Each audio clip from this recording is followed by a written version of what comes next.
आज की क्लास में आप सभी का स्वागत है और आज हम एक बहुत ही महत्वपूर्ण टॉपिक करेंगे।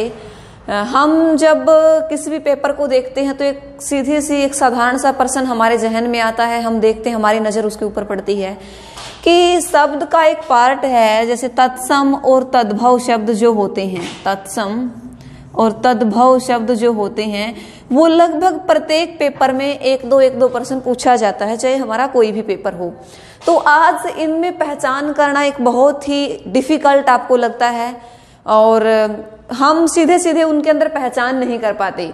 तो आज हम देखेंगे कि तत्सम और तद्भव दोनों शब्दों के अंदर हम पहचान कैसे कर सकते हैं।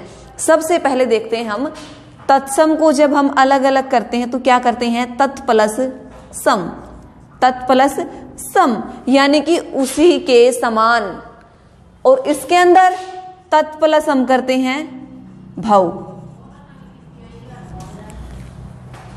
तो क्या इसके अंदर डिफरेंट क्या है, इसके अंदर डिफरेंस क्या है, दोनों के अंदर अंतर क्या है, हम ये देखते हैं कि तत्सम शब्द जब हम इनकी परिभाषा करते हैं तो क्या करते हैं कि जो शब्द हिंदी भाषा में आए हैं संस्कृत भाषा से बिना किसी बदलाव के, जो शब्द संस्कृत भाषा से हिंदी भाषा में आए हैं बिना किसी बदलाव के, और तद्भव को हम करते हैं जो शब्द संस्कृत भाषा से हिंदी में आए हैं किंतु थोड़े बहुत बदलाव के साथ। तो ये हमारे तत्सम और तद्भव है। अब बात आती है, हमें इनकी परिभाषा तो पता है, बात आती है इनकी पहचान करने की। तो हम इनकी पहचान कैसे करेंगे? सबसे पहले हम देखेंगे कोई भी संयुक्त अक्षर से मिलकर यदि कोई शब्द बना है वो क्या है, एक तत्सम शब्द है। जैसे हम अक्षय करते हैं, अक्षय, जैसे स्त्रिय, क्षय भी इसको बोल दिया जाता है, तो ये क्या है, तत्सम शब्द है। यानी कि संयुक्त अक्षर, चाहे कोई भी संयुक्त अक्षर से शब्द बनता है, त्रय और श्रेय, तो ये सारे के सारे शब्द जो भी इन अक्षरों से मिलकर बनेंगे, जो भी इन वर्णों से मिलकर शब्द बनेंगे वो कौन से शब्द होंगे, तत्सम शब्द होंगे। सीधी सी बात। दूसरा, एक होता है व और एक होता है ब, व और ब। हम व को रखते हैं तत्सम शब्द की ओर और भय को हम ले जाते हैं, ब को ले जाते हैं हम तद्भव में। व हम देखते हैं, जैसे मैं एक शब्द करती हूं वणिक, वर्षा। अब वर्षा भी तत्सम शब्द है, वणिक भी तत्सम शब्द है। अब हम जब बै को इसके अंदर लेकर के जाएंगे तो हम क्या करेंगे, जैसे वर्षा का हमने बनाया बरसात, तो क्या होगा, व वाले शब्द किसके अंदर आएंगे, तत्सम में 99%, और ब वाले शब्द आएंगे तद्भव में।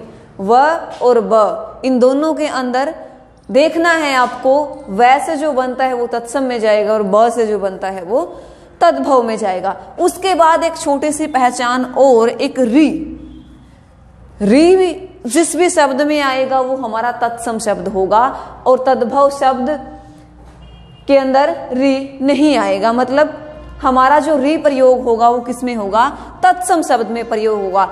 एक इसकी पहचान और हम देखते हैं, एक तो होता है तालव्य श और एक होता है स, स और इसके अंदर चला जाएगा स। जैसे मैं लिखती हूं सयामल, सयामल। अब इसी सयामल को तद्भव शब्द में हम अगर लेकर के जाएंगे तो क्या हो जाएगा, सांवला। तो क्या हो जाएगा, इसके अंदर जो शब्द जो तालव्य स से दंत स में आएगा तो तद्भव हो जाएगा, और श यदि होगा, तालव्य श हमारा होगा तो वो क्या होगा, एक तत्सम शब्द होगा। इसी तरीके से छोटे छोटे जो पहचान होगी, यदि हम उस तरीके से तत्सम और तद्भव शब्द को याद रखेंगे तो इनके अंदर अंतर करना बहुत आसान हो जाएगा। एक हम देखते हैं, आधा कोई भी शब्द होता है, आधा कोई भी शब्द होता है, आधा वर्ण से कोई शब्द बनता, आधे वर्ण से, जैसे हम लिखते हैं आधे वर्ण से बना शब्द, वो लगभग क्या होगा, हमारा तत्सम शब्द होगा। किस तरीके से होगा, देखिए मैं लिखती हूं अग्नि, दुग्ध, तो आधे वर्ण से जो शब्द बनता है वो क्या होता है, हमारा तत्सम होता है। अब इसी को हम लेकर के जाते हैं तद्भव में। जैसे मैं लिखती हूं आग, दूध, तो ये क्या होगा हमारा तत्सम में आधा वर्ण आएगा, आधे वर्ण से जो शब्द बनेगा, और तद्भव में क्या हो जाएगा, वो पूरा हो जाएगा। इस तरीके से हम छोटी छोटी बातों का ध्यान रख करके दोनों के अंदर अंतर कर सकते हैं। अब जो शब्द तत्सम है और तद्भव में भी यूं का यूं प्रयोग किया जाता है, उनके अंदर अंतर हमें कैसे करना है वो थोड़ा सा एक और हम देख लेते हैं। उनके अंदर अंतर हम कैसे करेंगे। एक चीज आती है विसर्ग, विसर्ग ये। अब हम देखते हैं कि तत्सम शब्द और तद्भव शब्द, जैसे मैंने लिखा राम, विसर्ग लग गया, इसका मतलब एक संस्कृत का शब्द है, तत्सम शब्द है।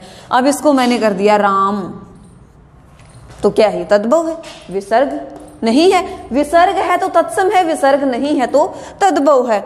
अब ये जो पहचान है, अगर हम इन पहचान को माइंड में रखेंगे, अपने दिमाग में रखेंगे, तो मेरे ख्याल से हमारा जो टॉपिक होगा वो क्लियर होता चला जाएगा। जैसे मैंने एक शब्द बताया था आपको, पृथ्वी हम लिखते हैं, री का प्रयोग हुआ है, आधे थ का प्रयोग हुआ है, तो क्या है, ये एक तत्सम शब्द है। उसी तरीके से मैं घृत लिखती हूं, री का शब्द प्रयोग हुआ है, तो क्या है, ये एक तत्सम शब्द है। अब 3-4 नियम मैंने छोटे छोटे बताए। सबसे पहला हम संयुक्त अक्षर देखेंगे, उसके बाद हम एक री देखेंगे, उसके बाद हम तालव्य श को देखेंगे, उसके बाद विसर्ग को देखेंगे। इस तरीके से हम तत्सम और आधा जो वर्ण होता है, इस तरीके से हम तत्सम और तद्भव के अंदर अंतर कर पाते हैं। आपके कमेंट सेक्शन को देख करके मैंने ये टॉपिक उठाया, आपने पूछा था कि किस तरीके से हम तद्भव और तत्सम के अंदर अंतर कर सकते हैं, क्योंकि देखिए दोनों सा हमारे, यदि हिंदी का उद्भव संस्कृत से हुआ है तो दोनों में लगभग हम सेम से वर्ड यूज करते हैं, और उन वर्ड्स के अंदर पहचान कर पाना बहुत ही कठिन होता है। तो उस पहचान को देखने के लिए, उस पहचान को याद रखने के लिए कुछ ही ट्रिक्स थी, और उन ट्रिक्स को यदि आप फॉलो करोगे तो आपका जो टॉपिक है बहुत अच्छे से क्लियर होगा, और 1-2 नंबर हर पेपर में आता है। अंत में यदि आप चैनल पर नए आए हैं तो चैनल को सब्सक्राइब जरूर कर दीजिएगा। ऐसे ही बहुत इंटरेस्टिंग टॉपिक, बहुत अच्छे टॉपिक और आपके लिए जो यूजफुल हो, पेपर में आने वाले हो, वो हम लेकर के आते रहेंगे। तब तक दीजिए इजाजत।